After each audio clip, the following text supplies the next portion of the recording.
रुपये त्या काळी होते 1,23,000. 1931 मध्ये म्हणे. हा तिथं होते 1,23,000 मराठी कुणबी, मराठी नाही कुणबी, त्या सगळ्या मराठी. हे 1,23,000 समजा बीडमध्ये त्या काळी ते कुणबी गेले कुठं?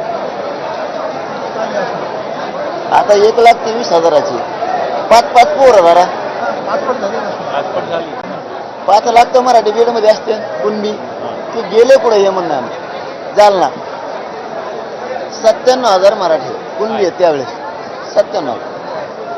5-5 तर एका पोरं झालं असं त्याच्या 12-12 13-13 होती ती एका. आता 2-2 येतं पण तवा तरी बी तिथं 4,45,000 तर होते त्याचे 5 पट. ती कुणबी कुठे गेली? नाही म्हणून आहे, म्हणून नाही म्हणून गॅजेट आहे आमच्याजवळ. बरोबर आहे. तुम्ही ते दोन्ही गॅजेटची अंमलबजावणी करून टाका मोकळ्या.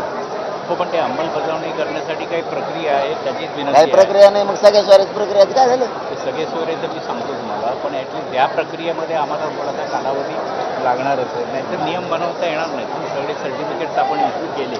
मराठवाड्यातला मराठा कुणबी आहे याच्या आधारे संपला विषय. काय करता दुसरं? तुम्ही अभ्यास केला 13 महिन्यापासून. हे सरकारचं आभर धावण्याचं आहे.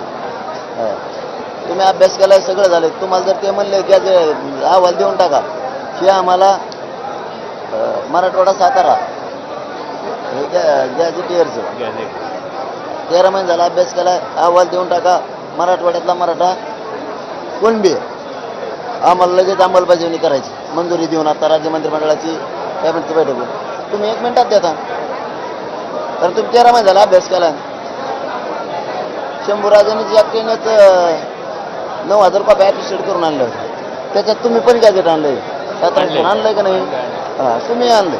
म्हणजे तुझा अभ्यास झाला. हे सरकारचा अभ्यास जाऊ नये. हे तुमच्याकडून अहवाल घ्या ना असं आमचं म्हणणं. तुमच्याकडून त्यांनी अहवाल घ्यावा. उद्या सकाळी लागू होतं. आता जरी कॅबिनेट घेतली तरी अधिकार होतो कॅबिनेटला तेवढं. असं का तिन्ही कायदेमंडळ ॲक्टिव्ह होतात. अस्तित्वात नाही का राज्य विधानसभा विधानमंडळ अस्तित्वात नाही का? राज्यपाल महाराष्ट्रात अस्तित्वात नाही का? आता लगेच 10 मिनिटात होतं सगळं. आम्ही 2 वर्ष ते उकळून केलं जातं.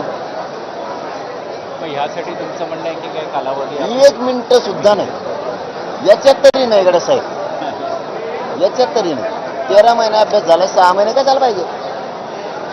तुम्ही आता याची अंमलबजावणी करावं. त्या दोन्ही गॅजेटियरची त्या 2 याला वेळ द्यायला तयार आहेत आम्ही. बॉम्बे गव्हर्नमेंटला द्यायला वेळ तयार आहेत आणि अंश संस्थांना द्यायला वेळ तयार आहे. हैदराबाद गॅजेटियर आहे. सातारा संस्थांचे गॅजेटियरला 1 मिनिटं सुद्धा वेळ द्यायला तयार नाही.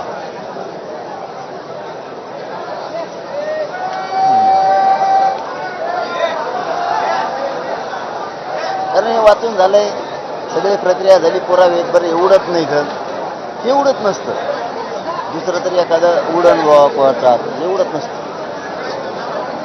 कायदेशीर दस्तावेज कसं उडण? सातारा संस्थांचं हैदराबाद गॅजेटियर सरकारी दस्तावेज काय करता येणार आहे कोणाला? खोटं असतं तर उडालं असतं.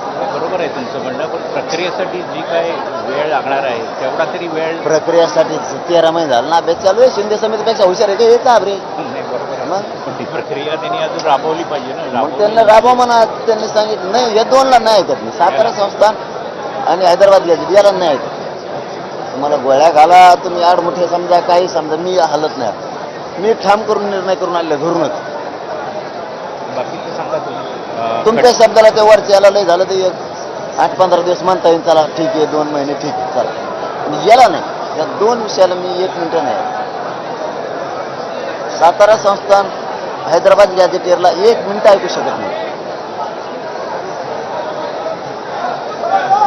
ते 2 तात्काळ करा असं म्हणतात लगेच. आणि ह्याला कालावधी 2 महिन्याचा जास्त. ठीक आहे. हा मी पुन्हा लढन.